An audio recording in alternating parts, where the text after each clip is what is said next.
story you are about to hear is true. Only the names have been changed to protect the innocent. Fatima Cigarettes, best of all long cigarettes, brings you Dragnet.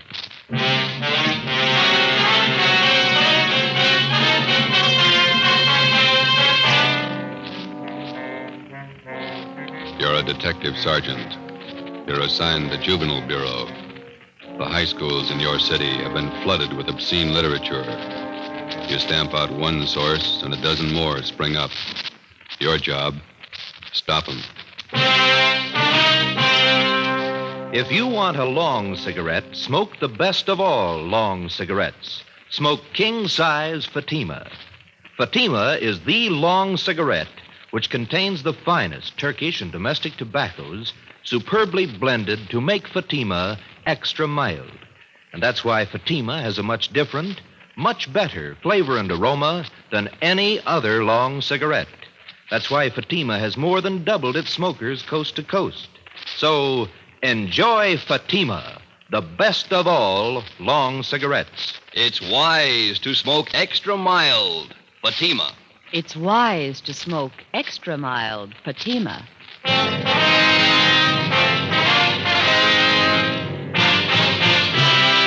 Dragnet, the documented drama of an actual crime.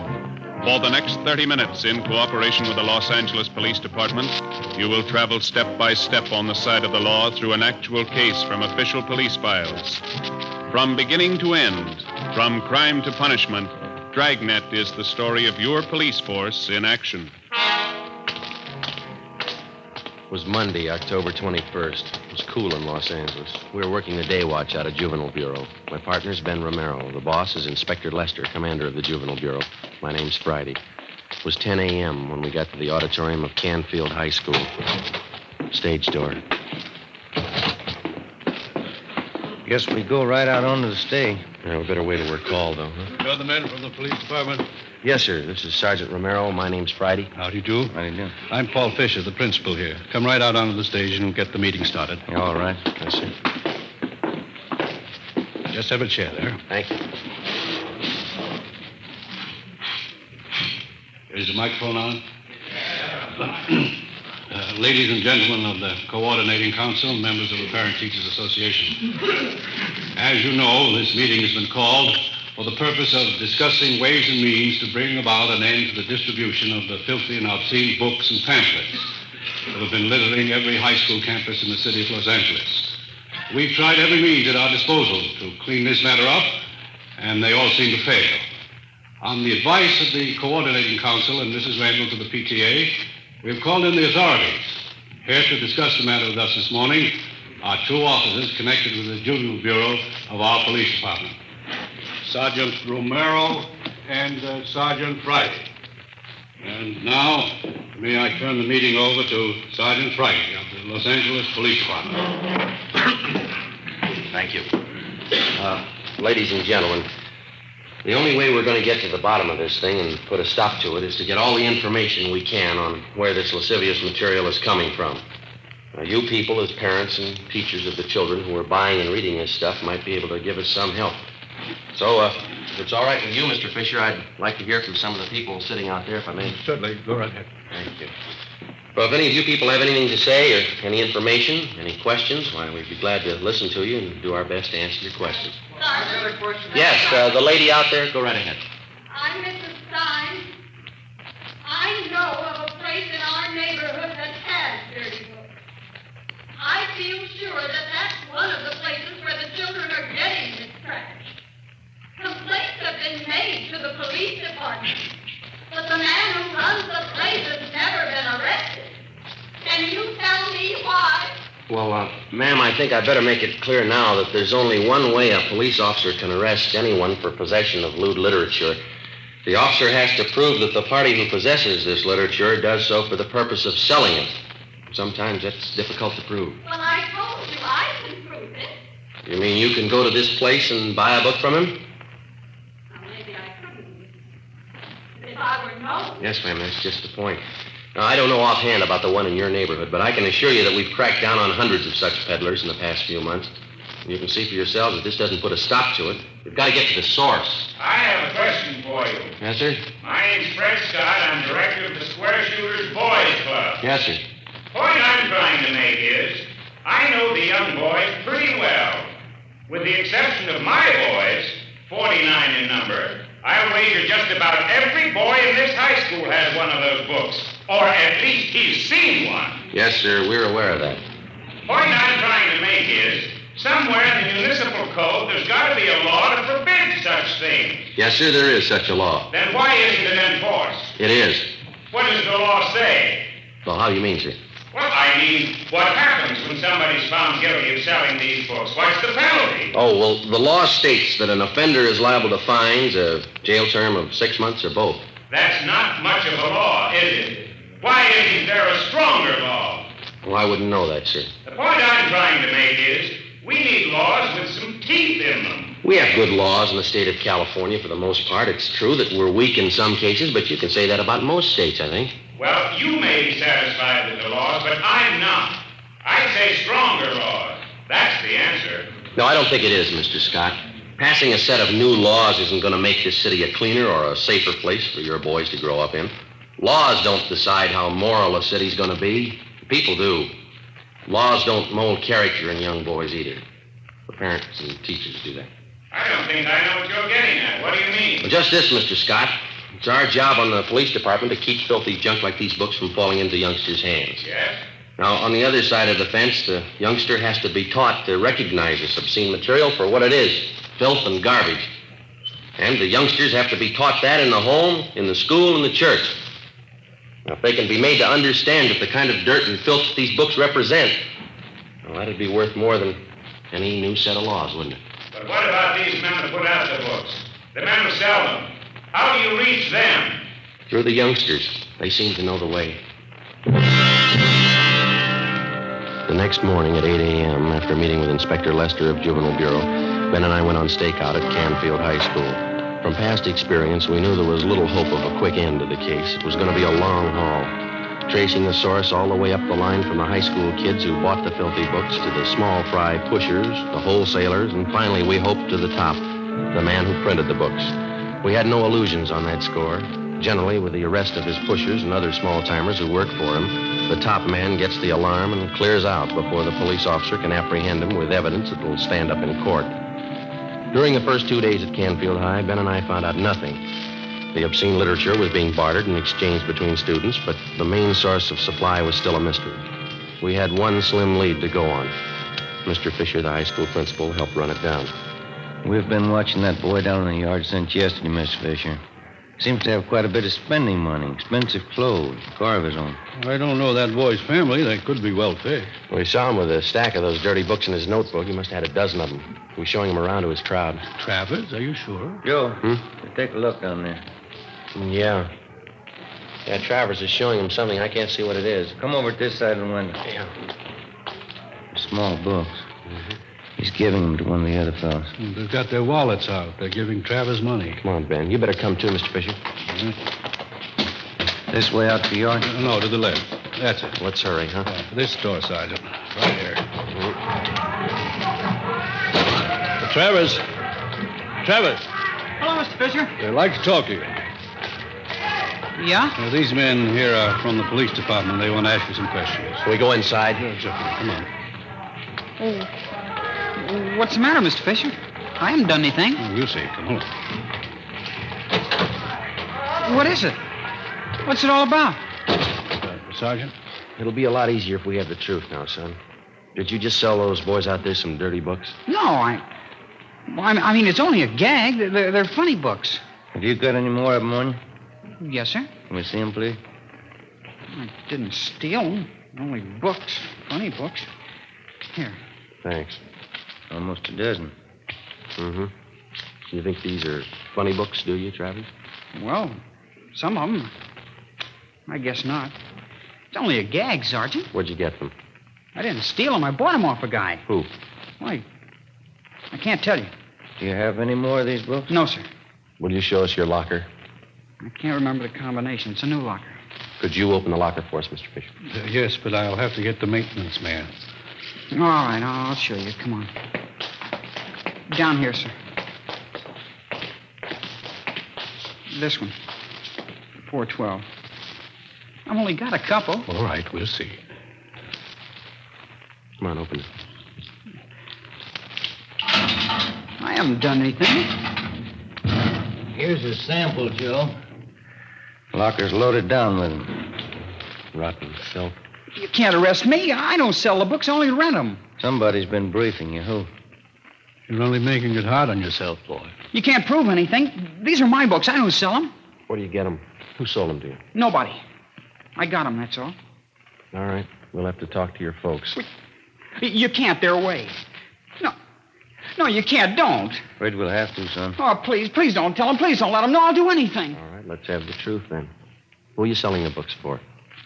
His name's Barney. That's all I know. I meet him at a cigar store downtown, 5th and Harrison. Does he sell you the books? He gives them to me. I sell them and then give him the money. I get 10 cents for every one I sell. How much do you sell them for? 25 cents. Some are $1. I get 30 cents for those. And the boys in this school have been paying that kind of money for this film? Yes, sir? This man who gives you these books, you know where he lives? No, sir. I haven't any idea. When are you going to see him? Well, this is Wednesday. I was going to meet him downtown this afternoon. The cigar store?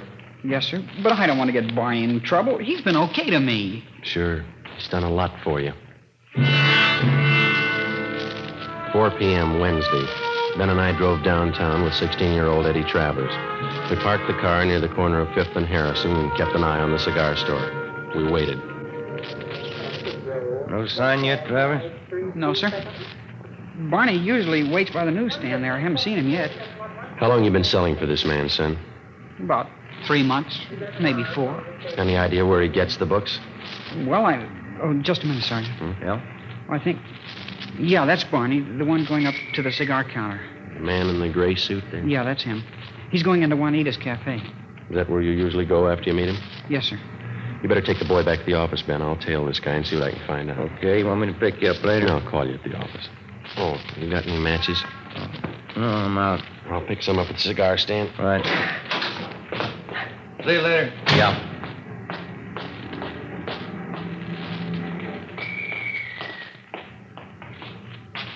Box of matches? Oh, yeah. And a pack of spearmint, too. All right, sir.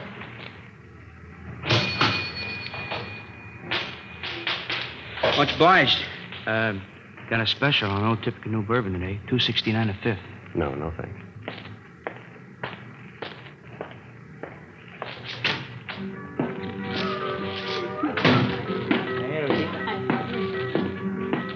Hey, Rosie. Rosie, another tamale when you get time, huh? All right, Barney, go come in.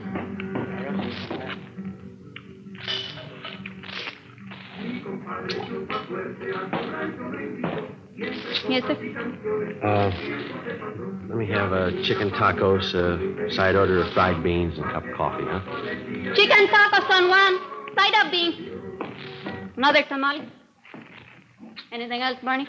Yeah, some more coffee, huh, Rosie? Tamale on one. Hey. Slide the ketchup down here, will you? Yeah, here you go. Thanks. They got good tacos in there. Lots of meat of them. It's fresh stuff. Yeah. There's the sugar. Oh, thank you. Hey, Rosie. Here. Here, Rosie. Yeah. I got some new ones in just today. Whole stack of them. What are you talking about? You know, the picture books. Good ones. You can make some money on the side. They'd sell good around here. Listen, Barney, I told you once, no. Oh, come on, here. Look them over. These are good ones. I said no, that lousy junk. The next time you bring that stuff in here, I tell the boss, understand? Now eat and get out. Well, that's a real funny day. Looks great, but boy, what a cold potato. Yeah? Come on, eat and get out and take that junk with you. Cold potato. I don't like the chow in here anyway. Well, coffee's certainly cold. Yeah. Yep. You probably get a big boot out of these. Take a look. It's pretty good. Yeah, it's good quality stuff. Yeah. Give me that little book there. Let me show you one. Wait a minute. Yeah. When they kill you? Yeah.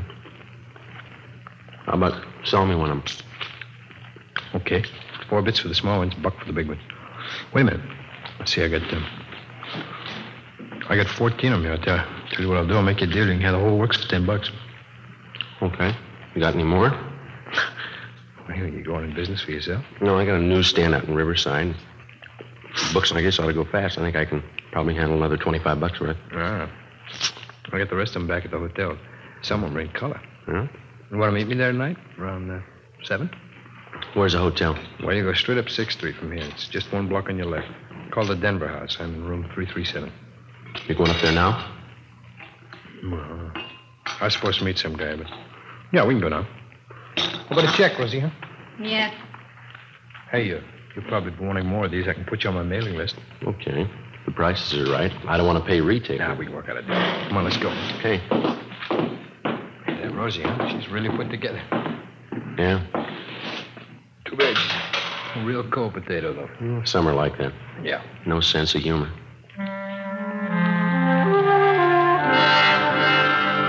We left Juanita's Cafe and walked up Harrison Street to 6th. We turned left and went down 1 block. It was 5 minutes to 5 when we got to Barney's room in the Denver house, number 337. He dragged out a steamer trunk from under the bed and counted out a stack of books and pamphlets covering the general topic of degenerate filth in stories and photographs.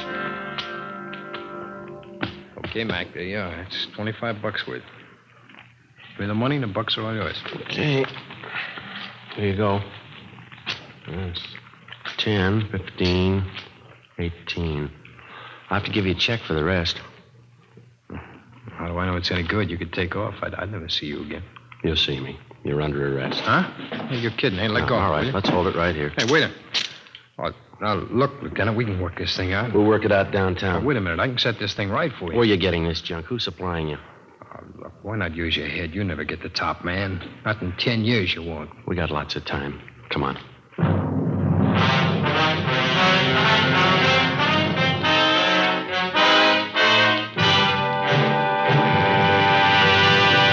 You are listening to Dragnet, the case history of a police investigation presented in the public interest by Fatima Cigarettes. If you smoke a long cigarette, it will be in your interest to listen to a typical case history of a Fatima smoker. It's the case of Mr. Joseph G. Hertzberg, city editor of one of New York's great newspapers, and this is his actual signed statement. I recommend Fatimas to anyone who likes a king-size cigarette.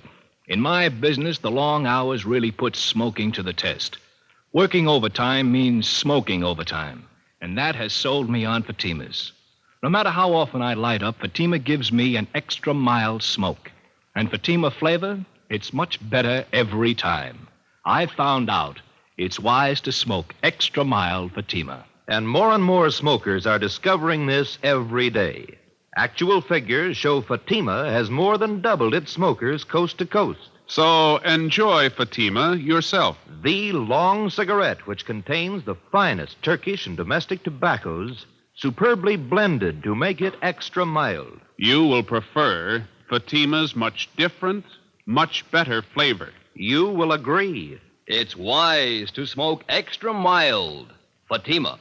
It's wise to smoke extra mild Fatima. The best of all long cigarettes.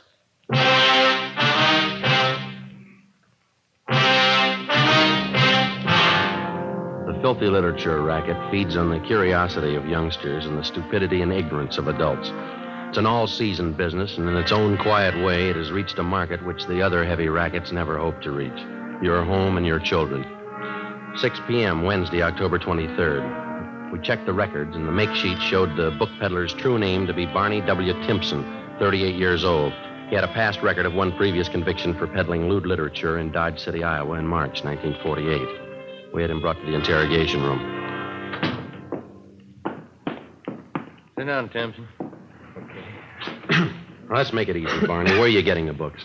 I told you, Sergeant, they deliver them to me. Who'd, Different guys. I don't remember them all. I send different guys every time. How often do they make the deliveries to you? Once a month. When? Around the first, usually. Sometimes maybe the second and the third. They bring the books to your hotel? Yeah, they leave a pack up in the lobby addressed to me. They ever use the mails? They never do. They're not that dumb. So you've never seen the men that you do business with, huh? Not so I'd know them, no. You have no idea where they're operating. I don't know. You expect us to swallow that? I'm telling you, I don't know. Oh, don't push us that kind of a story, Barney. I'm giving it to you straight. Now, what else do you want? Who's the supply man? Hey, look, we found this notebook in your hotel room, Barney. There's a list of names in it. This your customer book? Friends. Okay, they're customers. That gives us enough to land on you. I know that. I've told you everything. You still don't know who you're working for? Oh. Look, there's a phone number in this notebook. No name to go with it. Yeah? Now, look at it. This one right here. I don't know. Must be another customer. Yeah. Does it belong to the boss? I don't know the boss. He don't know me. Then who do you buy the books from? Who says I buy them? You must owe somebody a lot of money. Don't worry. I don't owe him nothing. He don't owe me nothing. He does now. What? You're going to jail for him. Barney Timpson was booked into Central Jail for violation of the Penal Code, Section 311.3. We contacted the telephone company, and they traced the extra phone number in Timpson's notebook to a private residence on Wonderview Drive in Laurel Canyon. A detail of men was assigned to stake out on the place. During the next week, mainly from information obtained from Barney Timpson's customers, 7 other peddlers of obscene books and pamphlets were taken into custody and questioned. 5 of the 7 told us they picked up their supply of books from the Laurel Canyon address. We moved in on the place and found thousands of lewd books and pamphlets stored in the garage. 3 men on the premises were taken into custody. They identified themselves as John Alexander, George Kelleher, and Raymond Kester. We brought them downtown and interrogated them for 2 hours. They refused to admit anything. They were booked in, but by noon their lawyers arrived and they were released on writs of habeas corpus. 2 p.m. Ben and I met with Inspector Lester of Juvenile Bureau. Just had a call from the men on stakeout at the Laurel Canyon place. They've just been over the garage where the books are stored. They get anything, Skipper? A couple of things. Might be fair leads. What's that? 3 stacks of books they found were wrapped in proof letterheads from the Havenbrook Hotel. Yeah? We checked with the hotel. They get all their printing done at Rudolph Brothers, place out in West L.A. That name's not familiar to me. It's a big layout. Their specialty is religious books, Bible, things like that. That doesn't add. Not so sure. How do you mean? Be a perfect cover for the racket. Printing the Bible one day and a flock of filthy books the next. Could be the setup. What kind of a name does this Rudolph's place have around town? They've been here long? 50 years. Good reputation. Well, we could give it a look. Where's the place? On West 3rd, just below Athens Street. All right. Check the place over, but don't make them suspicious. If there's anything wrong, no use tipping until we're ready to move. Right, Skipper. They got to reach the presses turning out this junk and choke off the supply where it starts. Do that and we got it beat. Right. Just a minute. Juvenile Bureau, let's do. Yes, Adam. Down where? Okay, they'll be right out.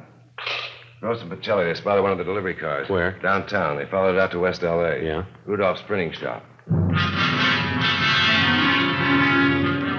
4 p.m. Ben and I, together with 2 other men from Juvenile Bureau, drove out Beverly Boulevard to Athens Street and then down 1 block to the corner of West 3rd, where we picked up Gross and Pacelli on stakeout. The Rudolph Brothers Printing Company covered almost half a square block on the corner of West 3rd and Athens. The front of the plant had display windows featuring expensive leather-bound Bibles and other religious literature. While the other men remained on stakeout, Ben and I crossed the street and entered the plant. We introduced ourselves to the clerk in charge as potential wholesale customers, and we asked to be shown around the shop. It was more than obliging. I'd be happy to show you our plant, gentlemen. The most modern religious publication company in the West. That's our claim. Oh, would you step this way, please? Thank you.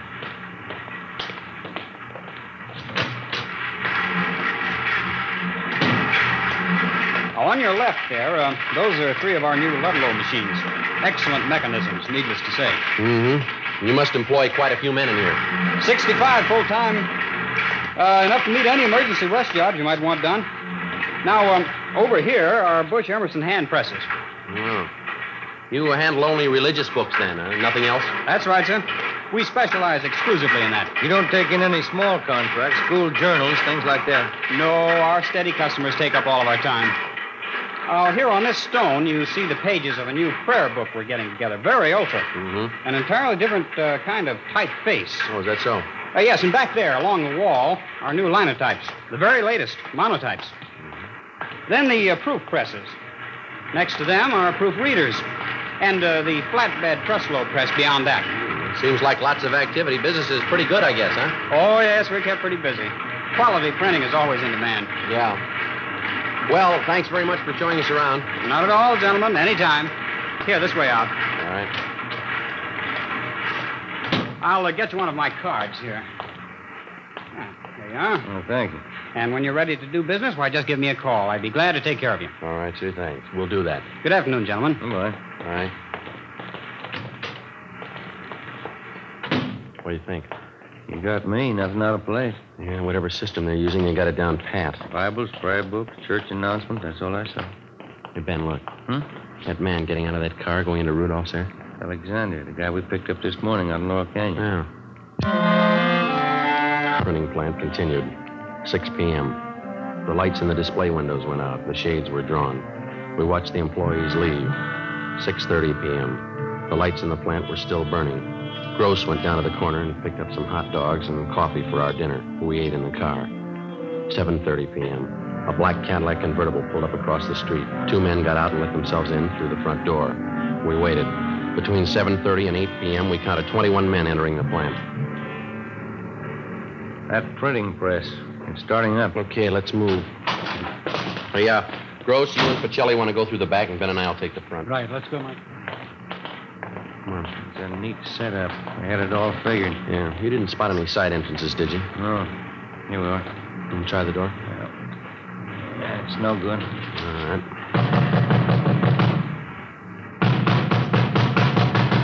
Who is it? Police officers, open up. All right, come on, open up. The press is stopped. All right, let's hit it quick. Come on, again. There we go. There they are, Joe. They're trying to smash the plates. Come on. Pacelli! Pacelli, save those plates! Watch it, Ben. All right, come on. All right, you, all right, hold it. Hold against the wall. Hey, Gross, get those plates off the press, will you? All right, hold it, you two. Get out, Joe, look out! All right. Get the plates, Joe! I round up those men and keep the doors covered. Get away from those tables. Come on over by the wall. That's about most of them, Joe. Those 2 men going out the door. Come on, head them off, will you? Come on, you. Come on, back inside. All Get right. out, wait. Get your hands off her. Hold it up, mister. Come on, over there with the rest. You'll pay for this. I'll sue you down your last nickel. Yeah, come on, simmer down. Hey, Joe, we got Rudolph going out the back. Right. Call the office, will you? We're going to need transportation. Okay. Take those 2 with you, huh? Right, come on. Well, we got enough evidence against them. Yeah, we're going to need it. 2 full pages of the junk right here. Yeah. Look. Right next to it. Yeah. Page from the Bible.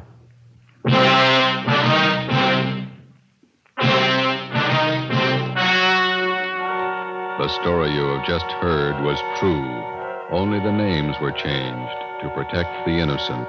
On January 9th, trial was held in Superior Court, Department 94, City and County of Los Angeles, State of California. In a moment, the results of that trial. It's amazing how many long cigarette smokers are changing to Fatima. Here is the actual report. From coast to coast, king-size Fatima has more than doubled its smokers. Yes, more and more smokers every day are discovering that Fatima is the best of all long cigarettes.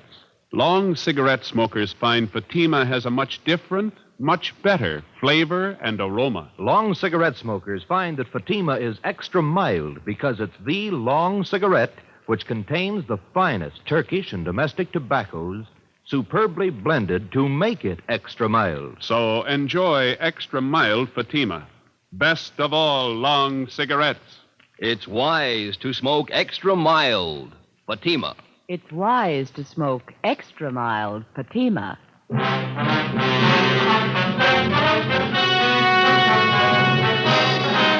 Frank Rudolph and 16 of his accomplices were tried and convicted of possessing lewd and lascivious literature for the purpose of sale. They received sentences as prescribed by law and are now serving their terms in the county jail. Remember this Saturday, because that means Dimension X on NBC.